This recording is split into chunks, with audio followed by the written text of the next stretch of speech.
GFMS portal पर एक सूचना प्रदर्शित हो रही है गेस्ट टीचर के लिए। अतिथि शिक्षकों की GFMS पोर्टल पर ऑनलाइन ज्वाइनिंग एवं शाला प्रभारी द्वारा ऑनलाइन सत्यापन के लिए दिनांक 28/8/2024 तक की वृद्धि की जाती है। मतलब एक बार और डेट बढ़ा दी गई है।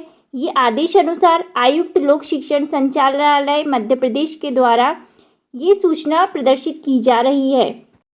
Hello friends, life style channel में आपका स्वागत है। जिन अतिथि शिक्षकों की ज्वाइनिंग नहीं हुई है उनकी ज्वाइनिंग कैसे होगी, वे बिल्कुल भी परेशान ना हो। जैसा कि आप इस आदेश में देख पा रहे हैं, कार्यालय जिला शिक्षा अधिकारी जिला खरगोन मध्य प्रदेश का ये आदेश है। 23/8/2024 को ये आदेश जारी किया गया है। विषय है शैक्षणिक सत्र 2024-25 में रिक्त पदों के विरुद्ध अतिथि शिक्षकों की व्यवस्था के संबंध में ये आदेश जारी किया गया है।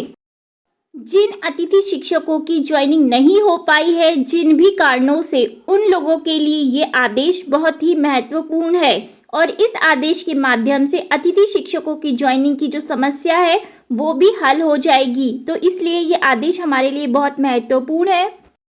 उपरोक्त विषय में निवेदन है कि संदर्भित पत्र के माध्यम से शैक्षणिक सत्र 2024-25 में रिक्त पदों के विरुद्ध अतिथि शिक्षकों की व्यवस्था के संबंध में निर्देश जारी किए गए हैं, जिसके अनुसार पूर्व सत्र 2023-24 में कार्यरत कुछ अतिथि शिक्षकों की ज्वाइनिंग वर्तमान सत्र में स्वयं के लॉगिन से कार्यवाही करते हुए पूर्ण हो चुकी है, किंतु पूर्व सत्र में ही कार्यरत कुछ अतिथि शिक्षकों की ज्वाइनिंग नहीं होने के संबंध में इस कार्यालय को संबंधित अतिथि शिक्षक संकुल, शाला या विकासखंड या अन्य माध्यमों से प्राप्त हो रहे हैं। यहाँ पर आप देख पा रहे हैं कि जिन भी अतिथि शिक्षकों की ज्वाइनिंग नहीं हो पाई है उन्हें शाला स्तर से या संकुल स्तर से या विकासखंड स्तर से कुछ बिंदु दिए गए हैं, उनके माध्यम से ज्वाइनिंग क्यों नहीं हो पाई है, ये कारणों के कारण ही ये आदेश जारी किया गया है। पहला पॉइंट दिया हुआ है वैकेंसी में पद शून्य प्रदर्शित होने से। 0 वैकेंसी के चलते भी बहुत सारे अतिथि शिक्षक परेशान हो रहे हैं और उनकी ज्वाइनिंग नहीं हो पा रही है, क्योंकि पोर्टल में पद 0 दिखा रहा है तो वो ज्वाइन नहीं कर पा रहे हैं। ये भी बहुत महत्वपूर्ण कारण है अतिथि शिक्षकों की ज्वाइनिंग नहीं होने के लिए।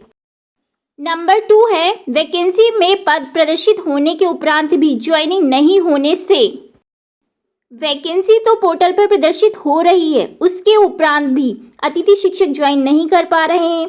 कभी ऐसा हो रहा है कि शाला प्रभारी के द्वारा जो रिक्वेस्ट सेंड की जा रही है उसको अप्रूव नहीं किया जा रहा है, या फिर अतिथि शिक्षक का रेफरल कोड ही अतिथि शिक्षक को प्राप्त नहीं हो पा रहा है।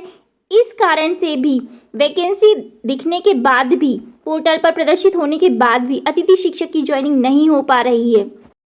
हो सकता है कि पोर्टल लंबे टाइम तक अपडेशन चलता ही रहे पोर्टल का, और ये जो ऑनलाइन की जो प्रक्रिया है ये तो महीनों गुजार देगी और अतिथि शिक्षकों की ज्वाइनिंग ही नहीं हो पाएगी।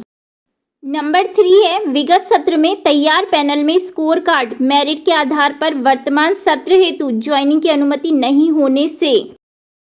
काफ़ी सारे लोगों को ये दिक्कत भी आ रही है कि तैयार पैनल में स्कोर कार्ड के आधार पर आपका मेरिट में नाम नहीं है, इसलिए आप ज्वाइनिंग नहीं कर सकते हैं।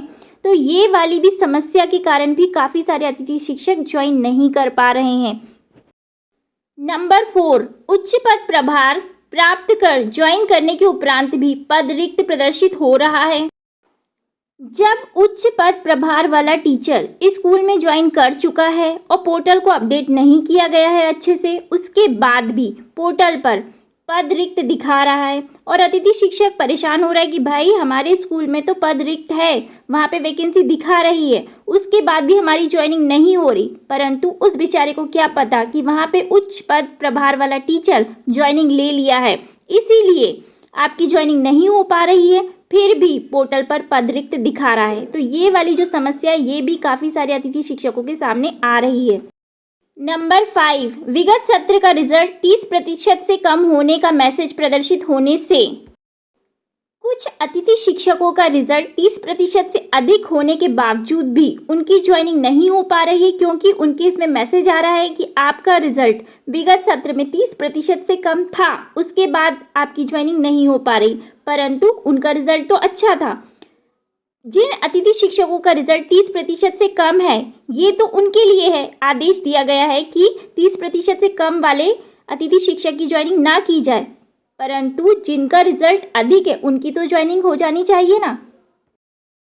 नंबर 6, SSS3 लैब का पद रिक्त होने के उपरांत भी वैकेंसी में पद शून्य प्रदर्शित होने से पोर्टल अपडेट नहीं होने के कारण भी SSS2 लैब के पद हैं जो वो भी वहाँ पे वैकेंसी शो नहीं हो पा रही है, शून्य वैकेंसी दिखा रहा है पोर्टल पर। इस वजह से भी अतिथि शिक्षक ज्वाइन नहीं कर पा रहे हैं। नंबर 7, उच्च पद प्रभार प्राप्त लोक सेवक के कार्य मुक्त होने के उपरांत भी पद रिक्त प्रदर्शित नहीं होने के संबंध में उच्च पद प्रभार वाले टीचर को कार्य मुक्त कर दिया गया है, उसके बाद भी पद रिक्त प्रदर्शित नहीं हो रहा है वहां पर पोर्टल पर। ये भी समस्या आ रही है, इसके कारण ज्वाइनिंग नहीं हो पा रही है।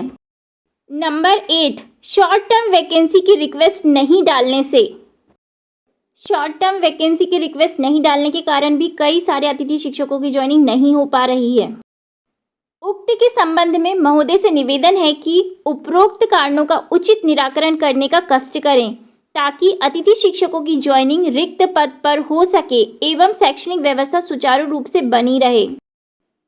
हमने ये आदेश देखा जैसा कि ये खरगोन जिले का आदेश था, जिसमें अतिथि शिक्षकों को इतनी परेशानी ऑनलाइन ज्वाइनिंग के चलते हुई है। इतनी परेशानी अतिथि शिक्षकों को कभी भी नहीं हुई ज्वाइनिंग में।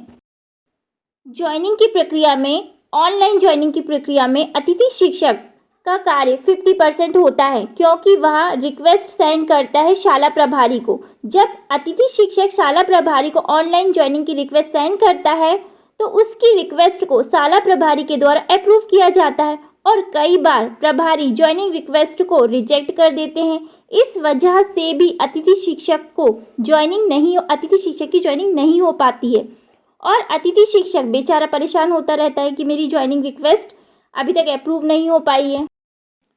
उपरोक्त बिंदुओं के चलते अतिथि शिक्षकों की ज्वाइनिंग नहीं हो पाई थी। तो इस टाइप के आदेश प्रत्येक जिले से निकलने चाहिए, जैसा ये खरगोन जिले से निकला था ये आदेश। तो अब तो डेट भी बढ़ गई है, अतिथि शिक्षकों की डेट में वृद्धि हो गई है, 28 तारीख हो गई है। तो अब सारे अतिथि शिक्षकों की ज्वाइनिंग निश्चित ही हो जाएगी, जिससे जिन भी अतिथि शिक्षकों को ज्वाइनिंग में समस्या आ रही थी वह सब समस्याएं सॉल्व हो जाएंगी और अतिथि शिक्षकों की ज्वाइनिंग हो जाएगी। निश्चित ही 28 तारीख तक सभी अतिथि शिक्षकों की ज्वाइनिंग हो जाएगी। थैंक यू फ्रेंड्स, जानकारी अच्छी लगी हो तो वीडियो को लाइक, शेयर एंड चैनल को सब्सक्राइब कर दीजिए।